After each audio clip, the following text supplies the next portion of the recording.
You are never meant to hear this. The Vatican didn't want it written. Historians who spoke of it disappeared from conferences, their papers redacted, their careers quietly buried, but the truth remained, hidden, sealed behind a crumbling stone wall in rural Wisconsin.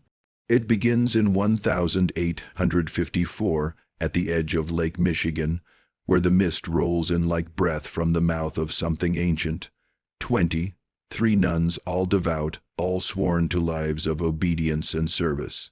Vanished, no records, no graves, no explanations, just whispers in the fog and a bell that rang some nights long after everyone was supposed to be asleep. You're not just watching a video, you're crossing into a space they buried beneath silence. A convent built on blood, soaked soil, a church desperate to hide what it had birthed, and a pattern older than America itself. St. Mary's Convent was supposed to be a sanctuary, God's outpost in the Protestant wildlands of Wisconsin. But it became a gate, not to heaven, but to something far older and far darker. Built atop the estate of a long, dead lumber baron, the convent was surrounded by dense woods the local natives called the Weeping Forest. Stories of shadows that moved against the moonlight, of songs sung in languages no one remembered. The church dismissed it all, of course, superstition, frontier nonsense, and yet, why was there no record of the estate's original blueprints? Why did the chapel's foundation rest on stone not native to Wisconsin? Why did a visiting cardinal from Rome faint upon entering the East Wing? Mother Superior Catherine Murphy arrived with two others, Sister Elizabeth and Sister Margaret.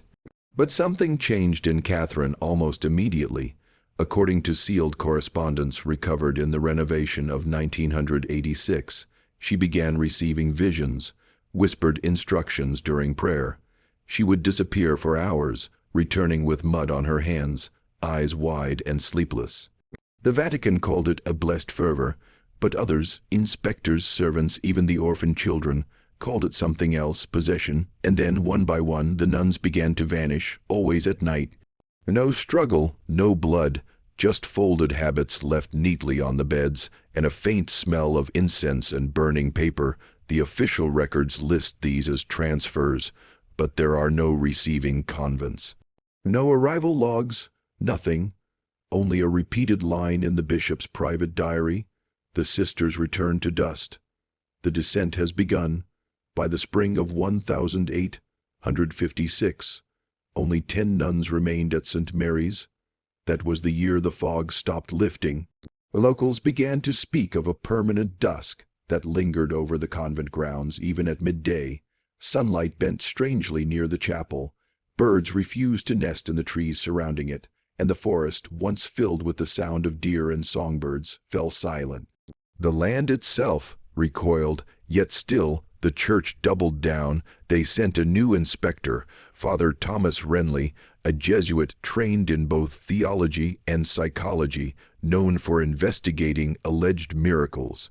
His diary, recovered by his great-grandson in 1998, tells a chilling tale, one never meant for public eyes. Renly wrote of strange chanting in the dead of night, of women in black moving in patterns too synchronized to be natural. Of eyes, hundreds of eyes, carved into the wood of the chapel's pulpit, eyes that bled sap like tears. He found journals hidden beneath floorboards, filled with circles, glyphs, and diagrams of stars that don't exist in any known sky. Sister Elizabeth, once joyful and known for her hymns, now sat in silence for days, scrawling the same phrase again and again in Latin. Ad tenebras redunt, they returned to the darkness. When Renly questioned Mother Catherine, she did not blink. She simply said, "The veil has thinned, Father. We are no longer alone." His final diary entry ended mid-sentence. He was never seen again. At the same time, letters sent by orphans from the convent began surfacing in local parishes. Their messages were desperate, fragmented. One boy wrote, "The stone lady comes at night. Her hands are cold and she sings with no mouth." Another girl described being told to close your eyes or go blind from the real sun. These children were relocated, most of them quietly adopted into distant Catholic families. Every single one refused to speak of their time at St. Mary's. Some became mute. A few disappeared altogether in their 20s, as if the reach of the convent followed them. What exactly had taken root inside those walls? What had been awakened or invited? Behind the rituals, behind the prayers, something ancient was being practiced, something that predated the church, something that used the church as camouflage. You must understand, religion, when weaponized by those who crave power, becomes the perfect mask for control. They teach obedience, silence, suffering as virtue, and in that suffering they find their doorway. It was never about God, it was about access. By 1858, the Vatican had stopped sending replacements. It was too risky, too many questions, too many whispers, but they didn't shut the convent down. No, they funded it. Quietly, generously, a line item buried deep in diocesan budgets under frontier evangelism. But those who kept watch, those who knew, understood this wasn't about evangelism. It was about containment. Something had been unleashed in those woods, and the convent had become a lid on the pressure valve. It was no longer a house of worship. It was a prison for a presence, and it wasn't just local anymore. The sealed letters found in the chapel walls, most dated between 1856 and 1862, spoke of strange visitors, men in black wool coats who arrived without speaking, carrying boxes wrapped in chain. They would stay only one night. Some never left. One note, written by Sister Margaret before her disappearance, read, "He walks in the hallways now, not a man, not a priest. The others pretend not to see him, but I hear them praying under their breath, not to God, but for mercy." Another letter describes a ritual conducted in the basement of the orphanage wing, a ritual that did not use candles or incense, but bone and breath. The stone beneath the convent, the same stone not native to Wisconsin, was eventually tested in 1991 by an anonymous geologist who broke into the sealed site before it was demolished. His samples revealed the rock was a type of obsidian mixed with fossilized marine life, found only near ancient Phoenician burial grounds in the eastern Mediterranean. How it arrived in America in 1842 is a question no one in the church will answer, and here's what should unnerve you: those 23 missing nuns. Their names appear nowhere in church burial records, not in America, not in Europe, not even in Vatican death registers. It's as if they were never born, wiped, erased, and if this happened once and covered only by accident during a renovation, how many other St. Marys exist? They say history is written by the victors. But what if the victors were never human? Before we continue, I want you to do something. If you followed this far, if this darkness is unlocking something in you that remembers, comment this below twice. I walk beyond the veil. Say it twice to seal your awareness. You're not watching a video, you're waking up. By the end of 1862, St. Mary's Convent was functionally abandoned, but not officially. The church maintained it in name as a satellite orphanage, though no staff were ever documented on site again. Locals avoided the place entirely. Children dared each other to run up and touch the bell tower doors, but none ever lasted more than a few seconds near the gate. Something radiated from the grounds, a cold that wasn't temperature, but memory. You felt it in your teeth, in your spine, like the land itself remembered the screams, and then came the fire, or so the diocese claimed. In 1864, a report was filed to the Vatican stating that a small electrical fire had damaged the east wing beyond repair, prompting the building's closure and condemnation. But there's no record of fire brigades dispatched, no remains of burned wood, no ash. In fact, the building wasn't torn down at all. It was simply sealed, bricked shut, windows filled with limestone blocks, doors welded, not a demolition, a tomb, and no one was allowed near it. Not historians, not journalists, not even clergy. That is, until 1986. A private construction firm was contracted to renovate the convent grounds into a retreat center for youth ministries. It was part of a larger rebranding push by the American Catholic Council to modernize older properties. The workers, young and mostly secular, didn't know the history, but they knew something was wrong. Tools disappeared, ladders collapsed without explanation.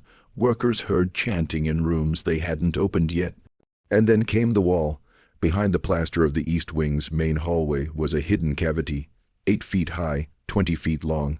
Inside, a wooden bench, a single broken lantern, and dozens of sealed envelopes bundled in a rusted tin box. Most were brittle, unreadable, but a few had survived, protected by wax seals bearing a sigil not used by any known Catholic order. One letter, addressed to the last watcher, described a ceremony held on the winter solstice of 1859. It spoke of a vow beneath the altar, of silence bought with blood, and of a door that must never be reopened. That door, the letter claimed, was not metaphorical. It was physical, located beneath the chapel's crypt, hidden behind the statue of Saint Dymphna, the patroness of mental illness. The final lines simply read, "If the bell tolls at night, do not answer. It is not summoning you, it is remembering you." And then the letter ended. No signature, no date. They weren't nuns anymore, they were jailers. After the hidden letters were discovered, the renovation halted, quietly. No press release, no press at all. The firm was paid off. Every employee signed non-disclosure agreements. The church took control of the property within days. By 1987, barbed wire had been strung around the convent's perimeter, and motion triggered floodlights installed on every corner. But why secure a place already abandoned? What threat, what presence required modern surveillance? The answer, as always, was buried in plain sight. Records show a brief but intense flurry of travel between Milwaukee, Rome, and Washington, D.C. in early 1988. Among the visitors to the site, a Vatican archivist, 2 men from DARPA, and a Jesuit linguist specializing in Proto-Syrian dream language. None stayed longer than a day. One was reportedly institutionalized within a week of returning to Rome.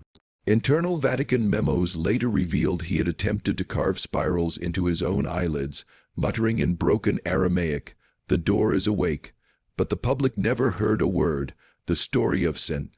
Mary's Convent was buried once more, this time beneath layers of bureaucracy, legal silence, and religious manipulation.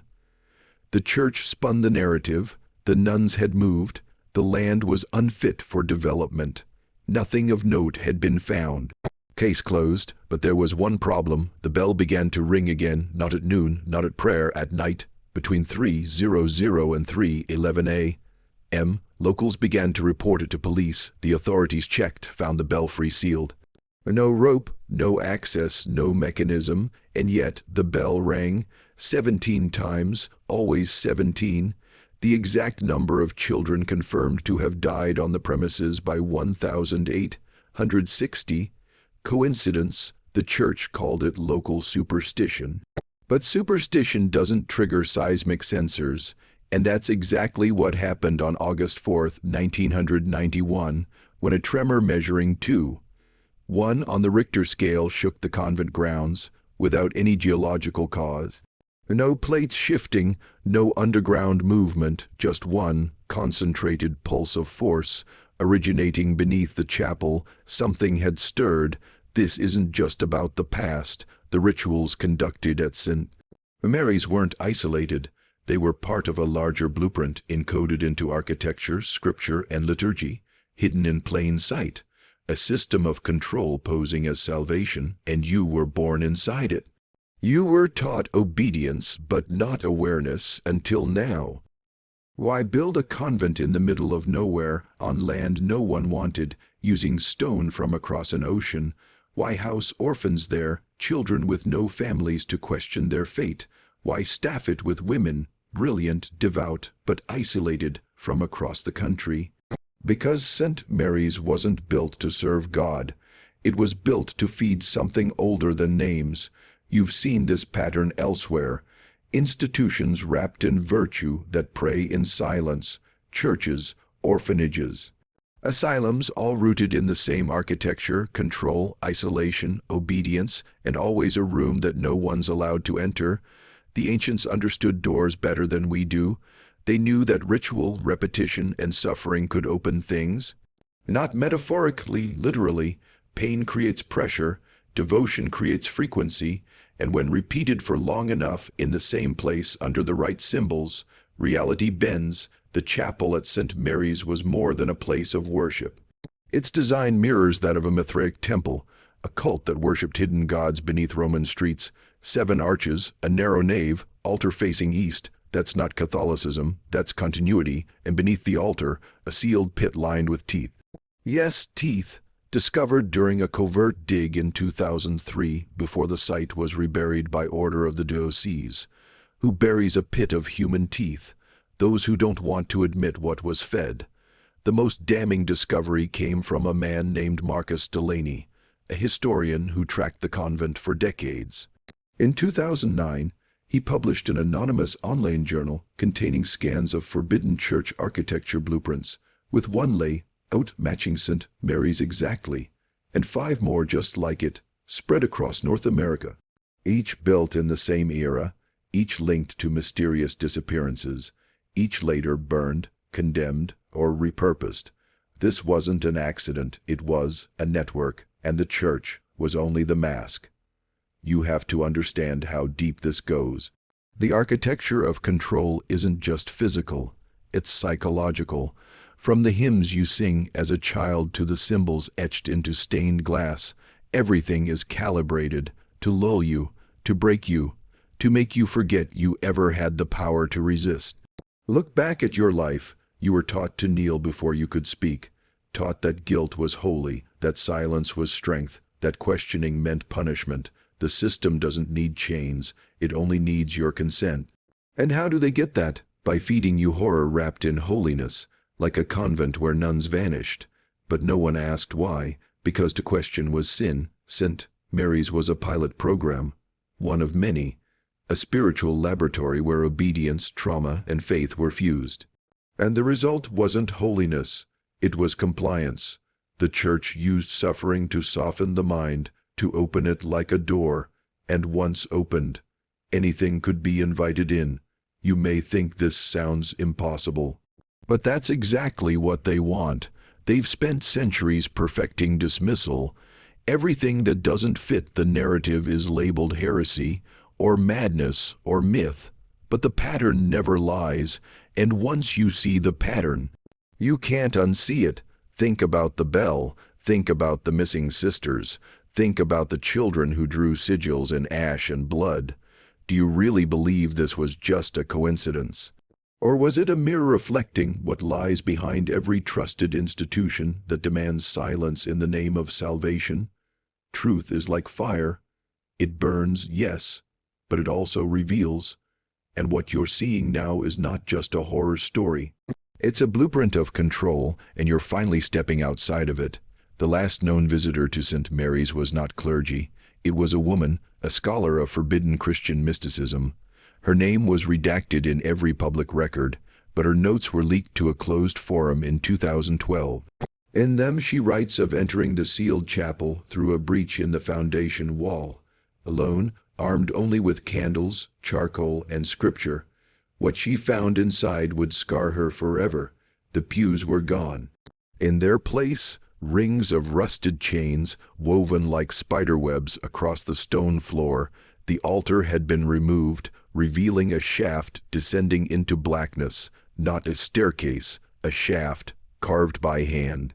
No end in sight. When she leaned over, she didn't hear an echo. She heard a heartbeat, not hers, but the worst was the statue of Saint Dymphna. Its face had been chiseled away, not shattered, surgically removed. Beneath it, a cavity where something had been stored, an object, round, heavy, gone. The last thing she wrote before abandoning the journal. I think they took it. I think they moved the door.